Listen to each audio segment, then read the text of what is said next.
दोस्तों, तो ये रहा आज का अपना क्वेश्चन जो कि है नीट के लिए, जेई के लिए। तो क्वेश्चन में क्या पूछा गया है, एक प्लेटफॉर्म है, उस प्लेटफॉर्म के ऊपर कोनिकल शेप में पेंडुलम घूम रहा है सर्कुलर ट्रैक में। पेंडुलम घूम रहा है सर्कुलर ट्रैक में, ये रहा इसका प्लेटफॉर्म के ऊपर घूम रहा है, यानी कि वो कांटेक्ट करते हुए घूम रहा है। और पूछा ये गया है इसकी मैक्सिमम एंगुलर वेलोसिटी क्या होगी जब तक ये प्लेटफॉर्म के साथ कांटेक्ट में रहेगा। मैक्सिमम एंगुलर वेलोसिटी कब की पूछी है, जब तक ये कांटेक्ट में है। ठीक है, तो चलो हम लोग इसकी फ्री बॉडी डायग्राम बनाते हैं। फ्री बॉडी डायग्राम जो कि मास m के लिए होगी।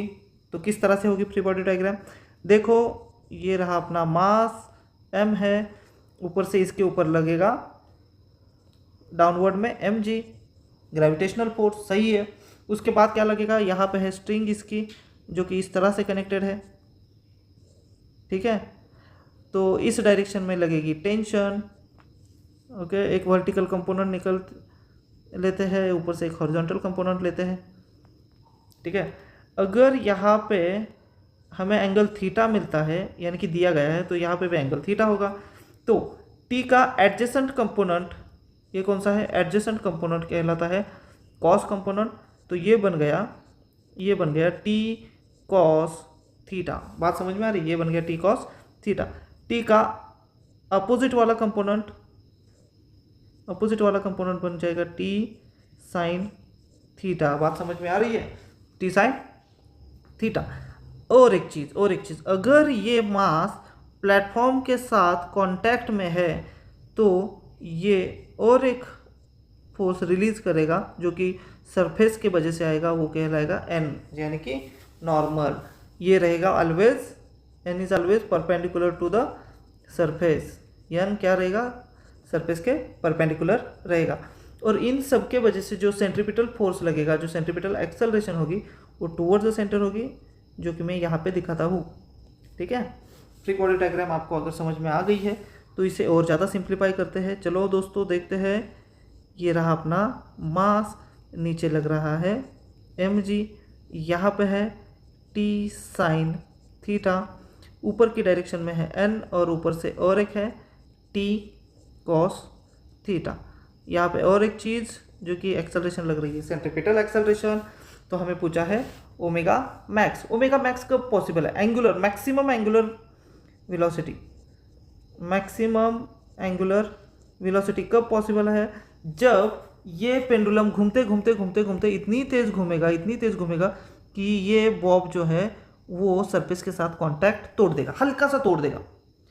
ये रहेगी उसकी मैक्सिमम, यानी कि हम लोग ऐसा कह सकते हैं कि ये जो कांटेक्ट है इतना ज़्यादा कम हो जाएगा कि यन जो है वो निग्लिजिबल हो जाएगा, यानी कि टेंस टू जीरो हो जाएगा।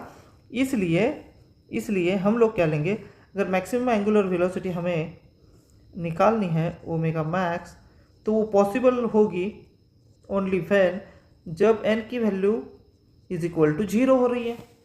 ठीक है, n की वैल्यू हो रही है इज इक्वल टू जीरो। तो फ्री बॉडी डायग्राम फिर से अगर हम बनाएंगे तो n को निगलेक्ट करेंगे हम लोग, और बच जाएगा यहाँ पे t कॉस थीटा, यहाँ पे रहेगा t साइन थीटा, और नीचे होगा mg, और ऊपर से इसी डायरेक्शन में रहेगा ac।